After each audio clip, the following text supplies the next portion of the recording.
This particular spot in my house has always been a little bit of an eyesore for me. If you're ever building a house, don't let the builders build out this random bulkhead when you ask to put in a fireplace. We wanted to place the fireplace in here because we're pretty much living off grid and the fireplace is our main source of heating. But then when the builders started to design the fireplace, they asked whether they could put a bulkhead over the top. And at the time, not really thinking too much about it, I said, yeah, sure, no worries.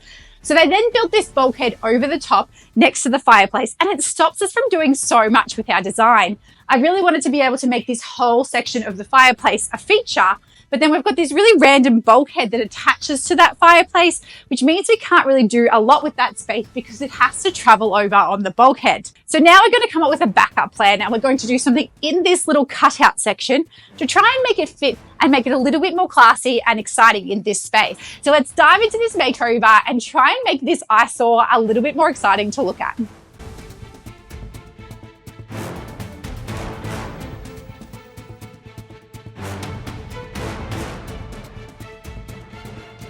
First things first, before we can get started, I need to clear out all of this stuff. So I'm just going to remove everything out of the cupboard and then remove the TV unit out of this room.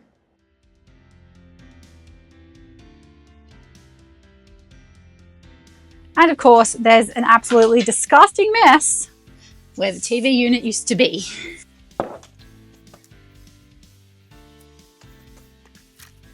So we're going to start with the acoustic panels, so let's get cutting. Now the acoustic panels that I'm using this time are the acoustic panels from the wood veneer hub. I've chose to use the panels from the wood veneer hub because I find that they've got a slightly nicer wood grain. Now I'm being very fussy here because there's nothing wrong with the slightly cheaper panels. It's just that in this particular spot, because it's in my own home and I really love having a nice wood grain, I've decided to go with the slightly more expensive panels, but it depends on your budget and what project you're working on as to whether you're going to source the cheaper supplies or the more expensive ones. It's really up to you. And because I was initially going to have them only halfway down the wall, I ordered some of them to be 3 meters long, which meant I was going to be able to cut them in half. But I'm not going to need 3 meters because the wall is actually, like sort of 1800 or so once I cut off the bit that I don't need because of the little niche that I was explaining about before, how I've got a bulkhead over it. It's definitely not a full ceiling height. So we're going to need to cut a fair bit of these panels off, but I might just keep that little bit of cut off that I could possibly use for a different project somewhere else.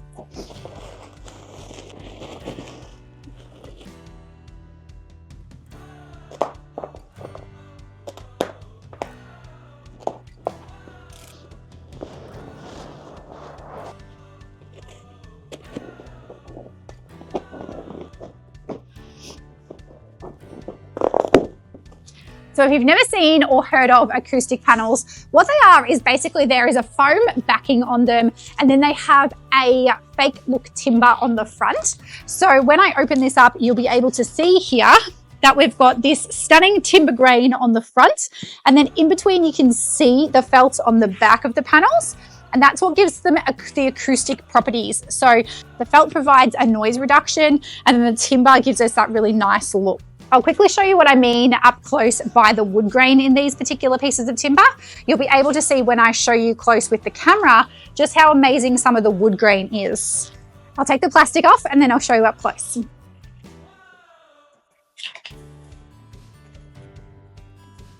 All right, now let me show you this stunning wood grain.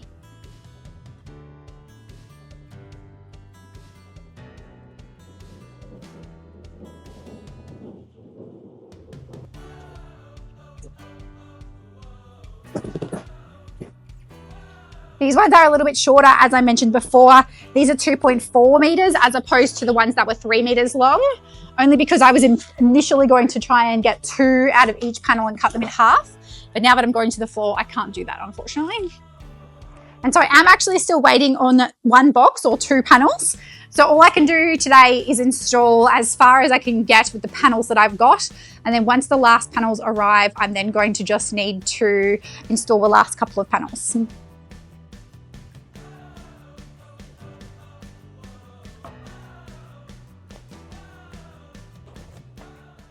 I had my husband help me remove the TV from the wall because I was not going to try and carry that myself. So the panels don't go quite all the way to the edge of the wall, in that I've got 8 panels wide, but I'm actually going to have 8 mil on either side. I didn't want to buy a whole other panel just so that I could have an extra 16 mil. So I'm just going to paint each side with a strip of black paint, and then you won't notice the fact that the panels are 8 mil short of the edges.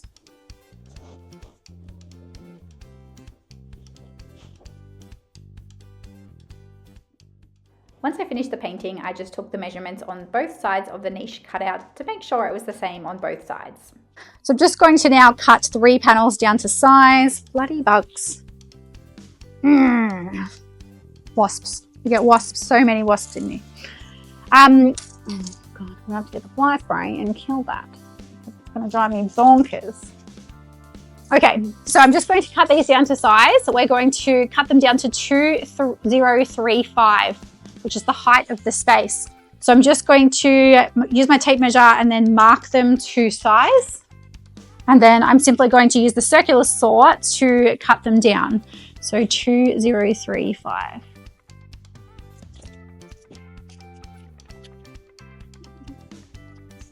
Okay, so I'm going to mark the measurements on the boards. Get a ruler and rule across.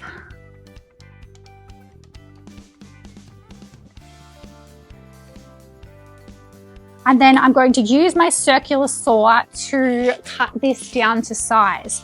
But before I do that, I actually want to put a piece of masking tape across my line, because these panels are actually going to end up getting quite a lot of splinters on them. And so I want to try and avoid the splinters as much as possible. So I'm actually just going to put some masking tape over that, remeasure it.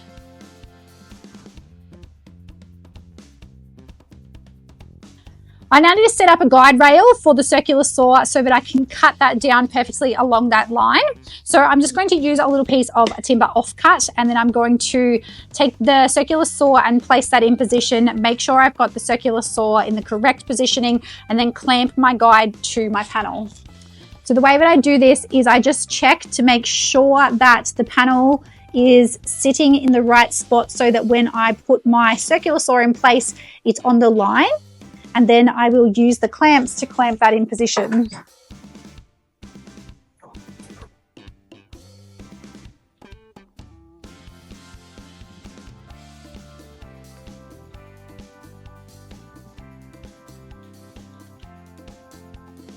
I then typically measure, and it's usually 38 centimeters. So then I do the same thing for the other side to make sure it matches. I usually like to double check that it's going to be perfectly on the line, which is great. I've got a battery on my saw, and then I'm simply just going to turn my saw on and cut straight across that line.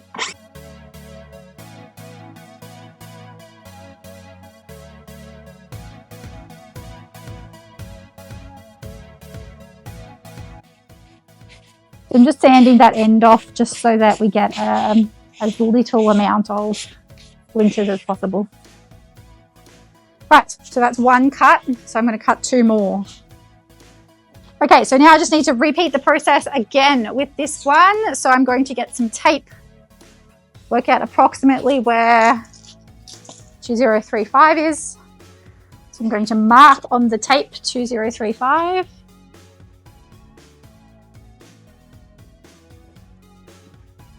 Set up the guide rail 39 centimeters out.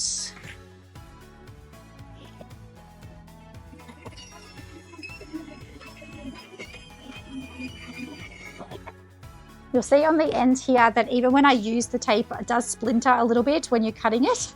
I actually have a really fine tooth blade on my circular saw, and it's still got a few cuts on the edges there that are quite visible. So we're just going to sand that down and try and make it as clean as we possibly can get it.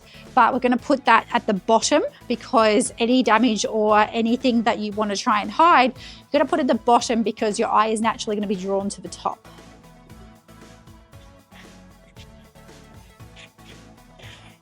And the main reason why this is doing this is because these acoustic panels just have a really tiny thin layer of veneer on top, and then they're actually pretty much all foam behind them. And so the timber is so thin that when you're cutting it, it's really hard to get it to not splinter.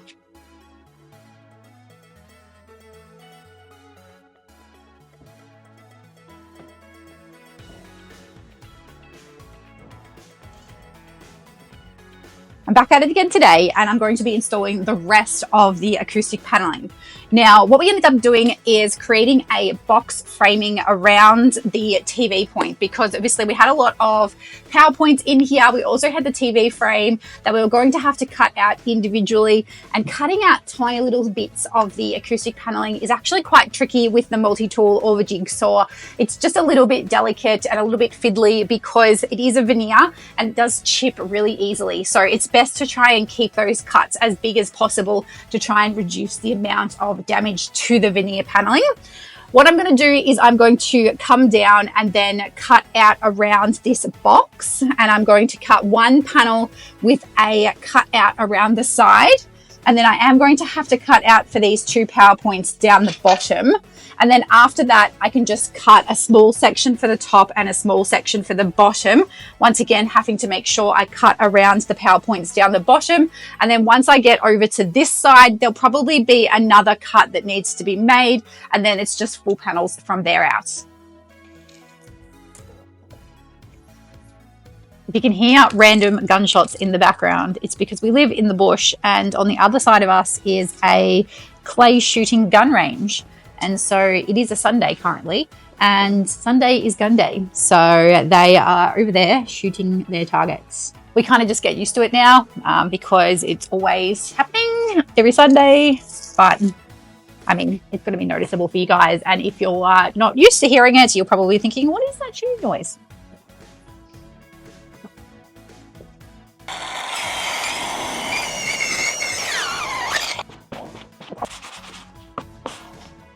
So I've taken all the measurements of the wall and I've marked it out on the panel.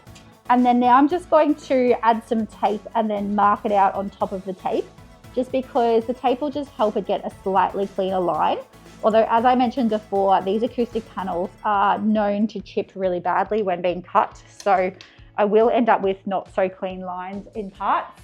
I just tested a couple of sections with the multi-tool versus the jigsaw. And the multi-tool is cleaner, but is really slow compared to the jigsaw.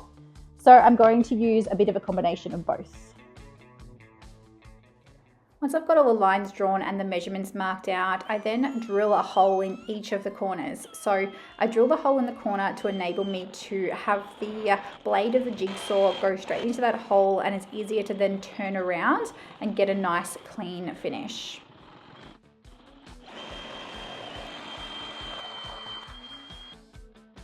For the PowerPoint section, I've just drilled a tiny little bit into each corner just to show you what I'm going to do here so that I can get the jigsaw in.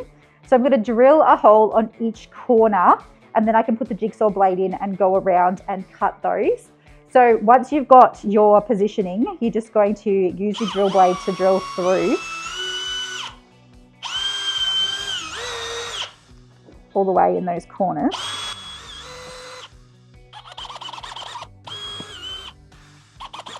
This one's a bit more tricky because it's right on the edge. We'll just jigsaw that one, I think. When we come around, we'll use the jigsaw to go around the corner. So I'll probably start in this corner.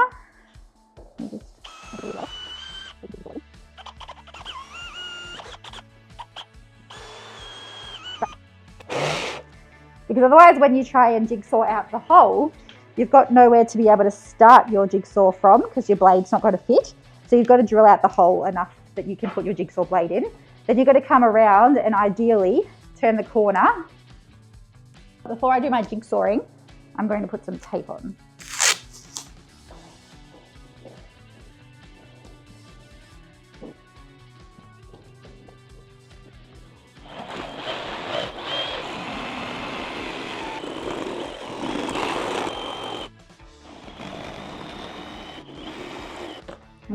There we go. And for full disclosure, it is so much easier to do this when you're working with actual timber and not these wood acoustic panels, because they are very difficult to work with.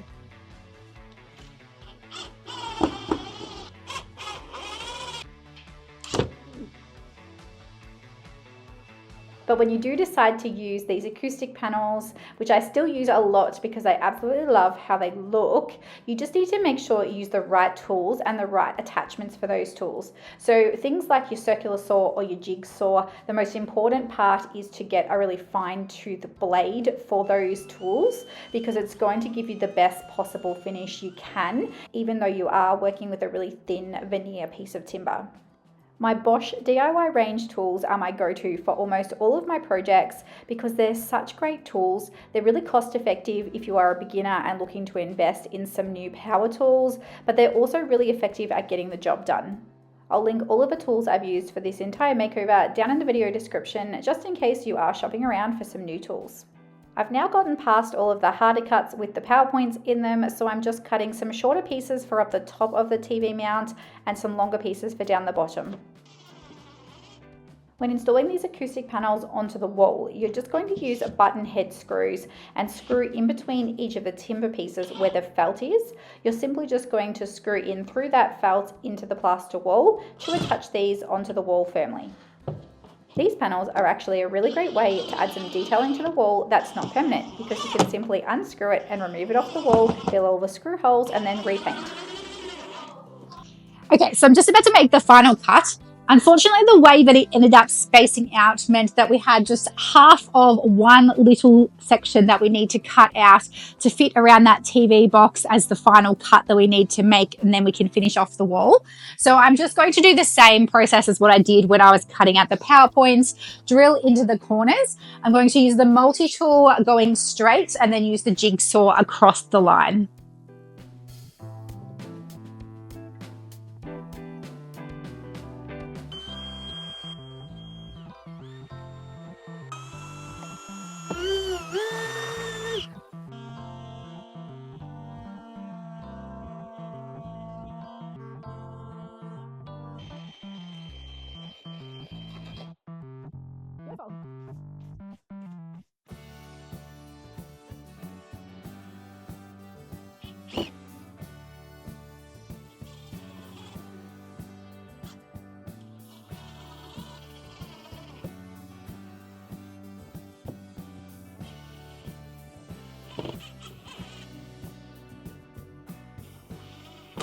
I added the VJ panel board to this side of the wall to match the same as the other side of the wall, and I'm just painting the same white paint onto it. The last panel has finally arrived, so I've just cut it down to size and I can install that there.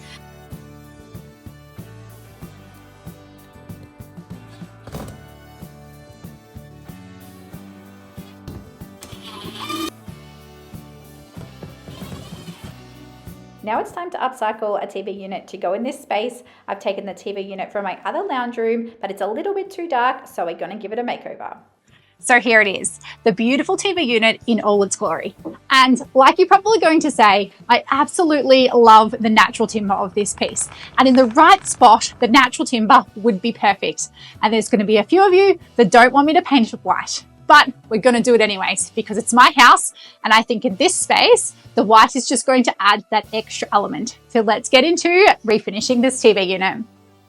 In order to cut through this really heavy timber top, we're going to need to use a low grit sandpaper. So I'm going to use an 80 grit sandpaper here because it's going to cut through this old varnish and remove the old timber stain a little bit easier than if we used a higher grit. A 60 grit, however, would probably be a little bit too harsh and may leave sandpaper marks on the timber itself. So we're going to just use an 80 grit, and then I'm going to go over the top of that with a 120 and then a 240 to smooth it out.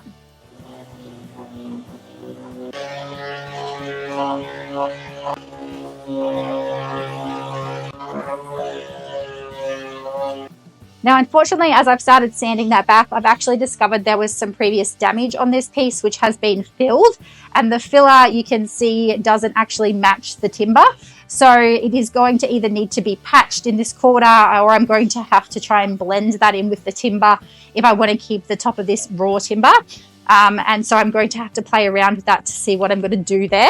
And if I do decide to leave this natural timber, I may have to do something with this corner.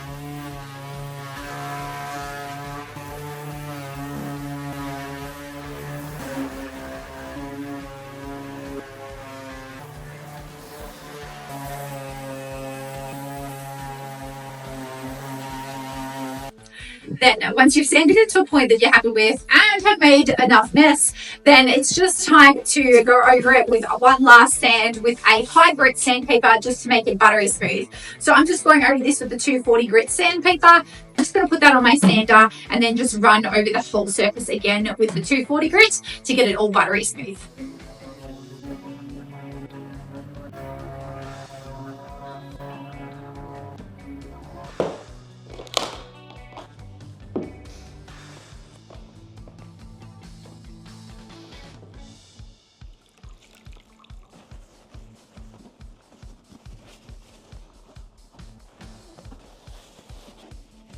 I've just mixed up a degreaser and I'm cleaning the piece thoroughly with the degreaser. I need to clean the piece thoroughly before I paint it so that I can make sure that the paint is going to stick. If I don't clean the piece and then I paint my paint straight onto this, I may find that my paint might just scratch off. The other thing I need to keep in mind is that because I'm painting this piece white, I need to use a really strong adhesion primer. If you're going to be using an adhesion primer like I am, you may not need to do quite as deep a clean as if you are not going to be using an adhesion primer. So I'm going to be using the Zinsser Bin primer. And so it is typically a really strong primer and you don't need to do a lot of prep work, but I still make sure I give it a clean to make sure that there's no dust or residue on the piece from when I've done my sanding. You do also need to make sure that there's no grime on the piece. So especially if you're going to be painting straight on without using a strong adhesion primer, you need to make sure that the piece is really well prepared. I almost took this piece inside today and thought I was going to work on it inside because it is winter here and it is so cold.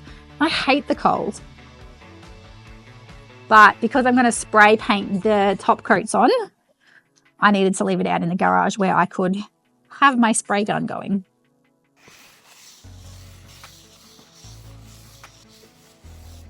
If you've got a new can of primer like I do, please make sure you stir it thoroughly because otherwise when you first open it, it's all going to be gunky and the components are not going to be mixed together, which means it is not going to work properly.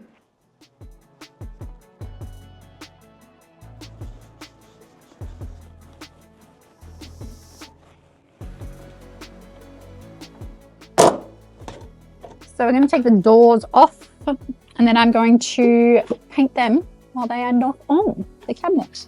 I think I am going to have the issue today of it being too cold for my paint to dry.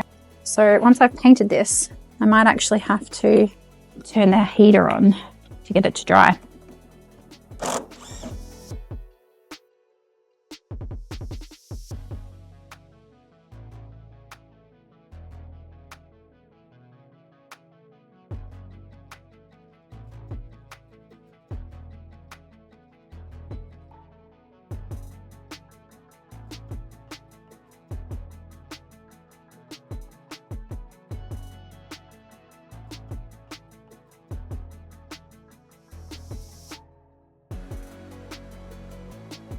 So when I am going to be using a spray gun, I typically will mask up and then use cling wrap or plastic film to cover the top to stop the spray paint from getting on it. So I put the masking tape on the bottom half, attaching it to the dresser or TV unit or whatever it is that I'm painting. And then I use the masking tape to attach to the top half of the cling wrap. Then sometimes I'll go along and just put an extra little piece on just to make sure that it's going to stay holding on. And then I just work my way around the whole piece doing the same thing so that I've got cling wrap covering the timber, which I'm going to keep raw and exposed. And then I've got the bottom half ready for me to spray paint. I also try not to go too far along because it can be a little bit trickier. Try and do like one whole piece of tape. And then if there's any spots where the cling wrap's not long enough to come down and attach to the tape, I just add another piece of tape over the top of that. You want to be fairly accurate with the length when you're on the end piece.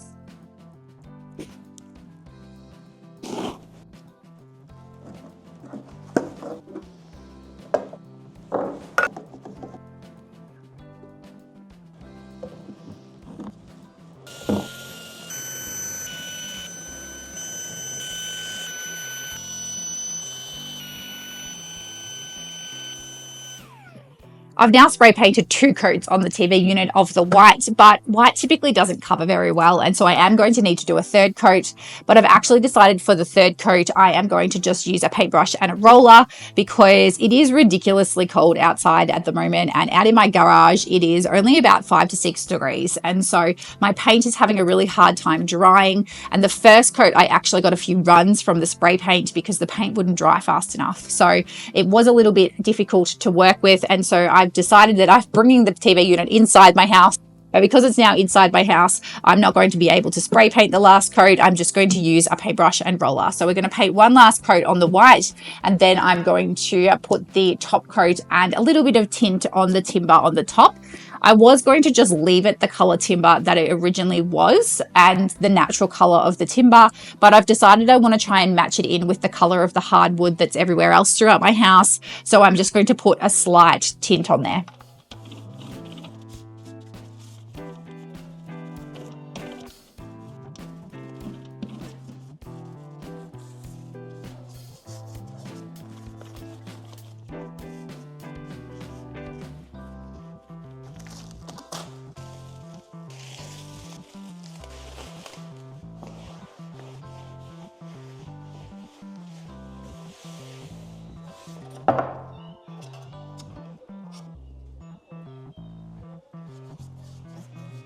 I really love watching when you add a top coat to raw timber, because it's literally like magic and it brings out the warmth and the beauty in the timber. And so when you watch this, you'll be able to see how much of a difference it makes adding the top coat.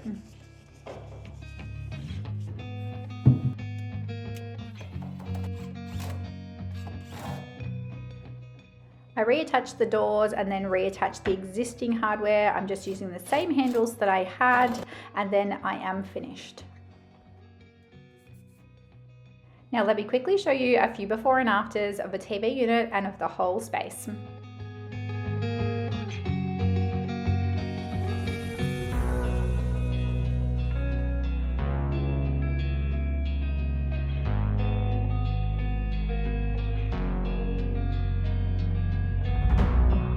Now here it is, the finished niche and cutout. I actually really like how the acoustic panels turned out. They bring such a warmth to the space.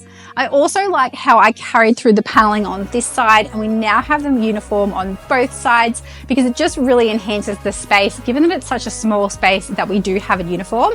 Sometimes with interior styling, you don't want everything to match, but in this instance, I think matching is definitely the way to go. I also love how the TV unit turned out. The timber on the top has to be my favorite part. It looks absolutely stunning, stripped back to raw with just a clear gloss stain over the top of it. The white is very va-va-voom, but it does give the feel that I was wanting to really lift and elevate this space. So I hope you've enjoyed this video and the makeover of my little weird niche cutout that I had no idea what I wanted to do with, but now we've made it into a fun and interesting space that really elevates the home. Make sure you hit subscribe, and I'll see you in the next video.